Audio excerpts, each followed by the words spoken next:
E como eu disse a você, o nosso Saúde e Informação cheio de novidades, cada dia mais, com novos colaboradores para você, para servir melhor.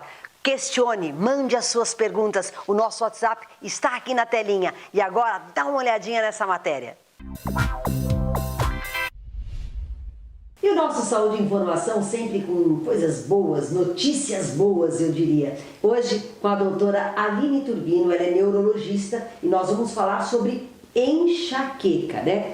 Que é um problema muito frequente entre homens e mulheres, né? E afeta a sua qualidade de vida e pode se transformar em doença muito grave. Doutora Aline vai estar falando sobre os sintomas, as causas, as precauções também. Tudo bem, doutora? Tudo bem, obrigada pelo convite de estar participando desse programa que eu acho maravilhoso. Muito obrigada. Então nós vamos falar assim, 1 em cada 5 mulheres tem enxaqueca. Isso é verdade, doutora? Isso, os estudos mostram que 1 a cada 5 mulheres tem enxaqueca e alguns estudos mostram até 1 para cada 3 mulheres, né? O risco é maior em ser mulher e possuir enxaqueca porque a mulher tem um componente do estrogênio, um hormônio que o homem não possui, então ela tem um risco maior de ter dor de cabeça. E qual é a diferença entre enxaqueca e dor de cabeça? Então, dor de cabeça, a gente chama de dor de cabeça qualquer sensação de dor, né? Então, a enxaqueca é um tipo de dor de cabeça. Existe o que a gente chama de classificação internacional das cefaleias, que é onde a gente se baseia nos diagnósticos, né? E a enxaqueca é um dos tipos de dor de cabeça que existem. É um tipo que a gente se preocupa bastante, porque é um tipo bem debilitante de dor, dada a intensidade, a incapacidade desses pacientes. E o diagnóstico da enxaqueca, como é feito, doutora? O diagnóstico ele é essencialmente clínico, né? Então o neurologista capta a história desse paciente, ele passa depois por um exame neurológico detalhado em que o médico examina o paciente, né? E posteriormente a gente faz esse diagnóstico. Então ele não é baseado em nenhum exame físico, né? Uma tomografia, uma ressonância, e sim um quadro clínico e o exame neurológico. E a pergunta, né, que a enxaqueca, ela tem cura? Hoje ela já tem cura? Então a gente já sabe hoje que a enxaqueca, quem tem enxaqueca tem uma suscetibilidade genética. Então esses pacientes têm uma alteração genética que predispõe o cérebro deles a serem hipersensíveis a alguns estímulos. Então luz, por exemplo, barulho, estresse emocional, alterações hormonais. Então não é que existe uma cura, já que é um problema genético, mas existe um excelente controle com os tratamentos adequados que existem no mercado. Como eu sei que é uma enxaqueca crônica ou é assim temporária? Como é que eu diversifico isso?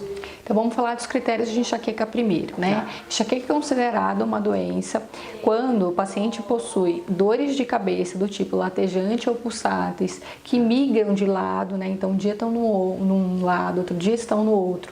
De capacidade de caráter limitante, então que com duração acima de 4 horas, tá? E que limita o paciente na sua funcionalidade, nas suas coisas do dia a dia. Essa dor de cabeça deve ter pelo menos um desses critérios que a gente comentou e podem ter associação com foto ou fono, que é intolerância à luz, intolerância a barulho, e associação com náusea, né? Então aquele paciente fica enjoado e muitas vezes até vomita.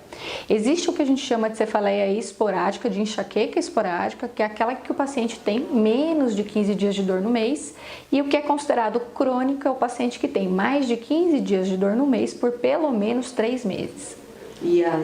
Mas assim, isso tem cura, isso tem um controle, então é vida normal, isso controlado é vida normal. É vida normal, a gente consegue controlar os sintomas desses pacientes de dor e todos esses sintomas de intolerância à luz, barulho, náusea, vômito, tontura, tratando a enxaqueca da forma correta. Tá, com dietas, isso inclui também dietas, isso tudo, doutora, ou não? Então existe um tratamento multiprofissional que a gente fala para quem tem enxaqueca, inclui sim mudanças de coisas alimentares, inclui fazer atividade física de modo regular, dormir bem, e entre eles vai entrar também o tratamento medicamentoso para esses pacientes.